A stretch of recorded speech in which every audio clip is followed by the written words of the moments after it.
Hello दोस्तों। आकाश नाम का लड़का तथा शीतल नाम की लड़की एक दूसरे से बेइंतहा प्यार किया करते थे अपने स्कूल के दिनों में, जिसकी आगे हम जैसे करने वाले हैं बातें हम जैसे करने वाले हैं। किसी गांव में एक उच्च स्तरीय विद्यालय का, जिसमें आकाश नाम का लड़का तथा शीतल नाम की लड़की विद्यालय पढ़ने के लिए जाया करते थे। आकाश बहुत पहले से ही उसी स्कूल में पढ़ाई कर रहा था, मतलब कि आकाश की पढ़ाई उसे उसी स्कूल में क्लास फर्स्ट से ही हो रही थी। लेकिन जैसे ही आकाश क्लास 7th में पहुंचा, तो वैसे ही क्लास 7 में ही एक लड़की कहीं दूसरी जगह से ट्रांसफ़र कराकर वह क्लास में नामांकन लेती है। दूसरे स्कूल के आने के बाद उसे स्कूल में नामांकन लेने वाली उस लड़की का नाम शीतल था। दूसरे स्कूल से आने के बावजूद भी वह बहुत ज़्यादा पढ़ने लिखने में तेज थी। हमारा आते ही सभी लोगों से जान पहचान होने लगे थे। उस समय स्कूल में सबसे ज़्यादा अच्छा कैरियर वाला लड़का आकाश हिसाब होगा। क्लास में हमेशा टॉप किया करता था। जैसे ही सर किसी भी काम को करने के लिए कहते थे, तो सबसे पहले आकाश को आवाज़ दिया करते थे। स्कूल का कोई भी काम करने के लिए हमेशा आकाश को ही बुलाया करते थे और कोई भी काम के लिए भेजा करते थे। इस कारण से सभी लोग आकाश से अच्छी तरह से बातचीत किया करते थे, क्योंकि क्लास में टॉप होने के बावजूद वह सर से अच्छी पहचान रखते थे। जैसे जैसे शीतल उसके बाद पुरानी होती गई, वैसे ही उसकी दोस्ती आकाश के साथ होने लगी थी। आकाश आगे की कुर्सी पे बैठा करता था और शीतल भी पढ़ने लिखने में काफ़ी ज़्यादा होशियार होने के कारण वह भी आगे बैठा करती थी। अब तो हर समय टीचर क्लास में होते हुए भी दोनों एक दूसरे से बातें किया करते थे पढ़ाई के बारे में। धीरे धीरे उनकी मित्रता बहुत ज़्यादा हो गई थी और वह एक दूसरे से बातें किए बिना नहीं रह पाते थे। अगर किसी दिन स्कूल नहीं जाता था, तो शीतल का मन नहीं लगता था। इतना स्कूल किसी दिन नहीं जाती थी, तो आकाश का मन नहीं लगता था। दोनों की दोस्ती होते होते 2 साल लग गए थे। हम शीतल और आकाश क्लास 9th में पहुंच गए थे। दोनों की दोस्ती और प्यार में बदलने लगी थी। वह समय दूर नहीं था कि अब तो लो मैट्रिक में पहुंच जाएंगे, मतलब कि क्लास 10वीं में पहुंच जाएंगे। ऐसे में हम दोनों को उनके बिछड़ने का डर सता रहा था, क्योंकि शीतल का घर कहीं और था और आकाश का घर कहीं और था, जिस कारण से दोनों को यह चिंता सताने लगी थी कि अगर हम लोग मैट्रिक की परीक्षा देते हैं, इसके बाद हमें स्कूल को छोड़ना पड़ेगा, क्योंकि जिस स्कूल में वह लोग पढ़ाई कर रहे थे, वह स्कूल केवल मैट्रिक तक का ही पढ़ाई होती थी। उसके बावजूद दोनों एक दूसरे के बिना उदास रहने लगे थे, क्योंकि उसे यह जानकारी मिल गई थी कि 2 से 3 महीनों के पढ़ाई होने के बाद अब तो हम सभी को घर में पढ़ाई करनी है, क्योंकि मैट्रिक में कुछ दिन पढ़ाई करने के लिए छुट्टी दे दिया था स्कूल से, ताकि घर में सभी लोग अपनी अपनी तैयारी अच्छी से कर सकें। ऐसे में उन दोनों की तैयारी को लेकर उसके सर हमेशा बोलते थे कि तुम बहुत ज़्यादा बात करने लगे हो, तुम्हारी पढ़ाई में अब मन नहीं लग रहा है। स्कूल टीचर के कारण दोनों अब एक दूसरे से अलग होने के लिए सोच ही रहे थे। उसके बाद शीतल कहती है कि टीचर तुम्हें बार बार बोल रहा है कि बहुत ज़्यादा तुम्हारा बातचीत हो रहा है। अगर इसी तरह से चलता रहा तो आगे की मैट्रिक रिजल्ट तुम दोनों की खराब हो जाएगी। उसके बाद आकाश कहता है कि हमें कुछ दिनों के लिए अलग रहना होगा, बिना बातचीत किए, जब तक मैट्रिक एग्ज़ाम ना हो जाएं।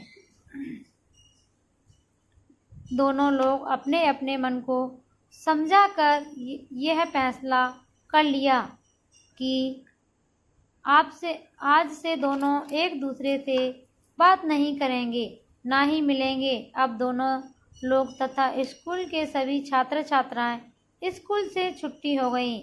सभी लोग अब अपने अपने घर में अपनी मैट्रिक परीक्षा की तैयारी कर रहे थे।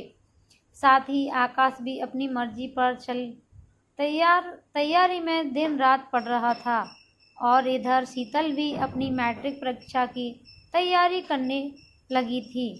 जैसे जैसे मैट्रिक परीक्षा नज़दीक आ रही थी, वैसे वैसे ही परीक्षा के दिन मिलने की तमन्ना दोनों के दिल में जाग रही थी। शीतल परीक्षा देने जब जाएंगे तो दोनों साथ में ही जाएंगे, लेकिन आकाश कह रहा था कि जब तक एग्ज़ाम पूरी तरह से ख़त्म नहीं हो जाते हम लोग आपस में नहीं बातचीत नहीं करेंगे, ना मिलेंगे। जैसा कि सोचते ही वैसा ही होता है, क्योंकि मैट्रिक परीक्षा देने जाने के क्रम से शीतल के पिताजी उसके साथ लाने तक पहुंचाने के लिए जाया करते थे, जिस कारण से आकाश चाहकर भी उससे बात नहीं कर पाता था। धीरे धीरे मैट्रिक की सभी परीक्षाएं खत्म हो गई थी। उसके बाद वे दोनों एक दूसरे से मिलने के लिए चाहते थे, लेकिन कहाँ मिलना है इसकी जानकारी दोनों को किसी के पास भी नहीं थी, क्योंकि जहाँ वे लोग रहते थे वहाँ गांव था और गांव से मिलने के लिए पार्क इत्यादि नहीं होते हैं।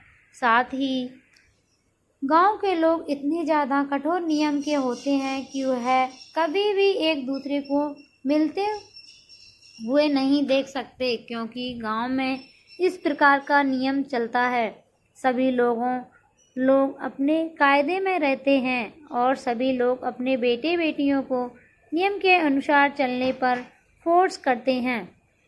मैट्रिक परीक्षा तो ख़त्म हो चुकी थी, लेकिन इसके बावजूद भी दोनों एक दूसरे से नहीं मिल पा रहे थे। लेकिन एक दिन दोनों की अचानक मुलाकात होती है। वैसे ही परीक्षा देने के लगभग 4-5 साल बाद जैसे ही दोनों की मुलाकात होती है, वैसे ही शीतल के मन में बहुत ज़्यादा खुशी होती है कि अब उसका प्यार उसे मिल गया है।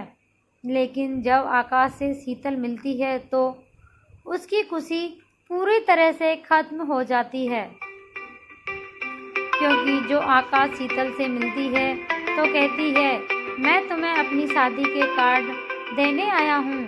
मेरी शादी 1 हफ्ते बाद है, तुम ज़रूर मेरी शादी में आना।